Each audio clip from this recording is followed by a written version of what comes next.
IPL 2024-এ আশ্চর্যজনক একটা জিনিস হয়েছে। আইপিএল 2024-এ পাঁচটা ম্যাচ হয়ে গেছে, কিন্তু একটা জিনিস খুব কমন হচ্ছে, যেটা আপনারা হয়তো ভাবেননি বা ধ্যান দেননি ওই বিষয়টা।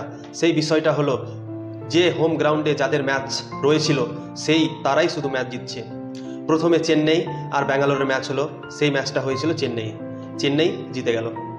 কলকাতা আর হায়দ্রাবাদের মধ্যে ম্যাচ হলো, সেই ম্যাচটা ছিল কলকাতায় এবং কলকাতা জিতে গেল। 3 নম্বর ম্যাচটা ছিল দিল্লি আর পাঞ্জাবের মধ্যে, সেই ম্যাচটা হয়েছিল পাঞ্জাব জিতে গেল। 4 নম্বর ম্যাচটা হয়েছিল লখনৌ আর রাজস্থানের মধ্যে, সেই ম্যাচটা ছিল রাজস্থানে, আর রাজস্থান ম্যাচটা জিতে গেল। আর 5 নম্বর ম্যাচটা হচ্ছে মুম্বাই আর গুজরাটের মধ্যে, গুজরাটে ম্যাচটা ছিল নরেন্দ্র মোদী স্টেডিয়ামে, আর গুজরাট ম্যাচটা জিতে গেল। তো খুব একটা কমন জিনিস হচ্ছে এই বছর, যে গ্রাউন্ডে যাদের হোম গ্রাউন্ড তারাই শুধু এই বছর ম্যাচ জিতছে।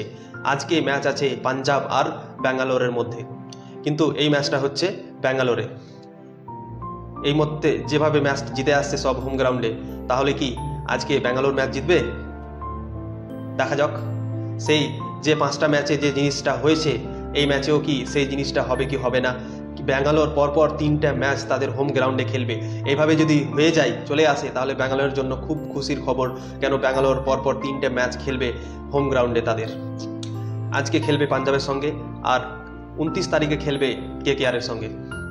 তো হোম গ্রাউন্ড যাদের আছে তারাই শুধু ম্যাচ জিতছে। 5টা ম্যাচ হয়ে গেল, যাদের হোম গ্রাউন্ড ম্যাচ হয়েছে তারাই শুধু ম্যাচ জিতলো এখন পর্যন্ত। পরে কি হবে জানি না, কিন্তু এখন পর্যন্ত এই জিনিসটা আপনারা হয়তো খেয়াল করেননি, কিন্তু আপনারাই ভাবুন এই জিনিসটা 2024 আইপিএলে হয়েছে।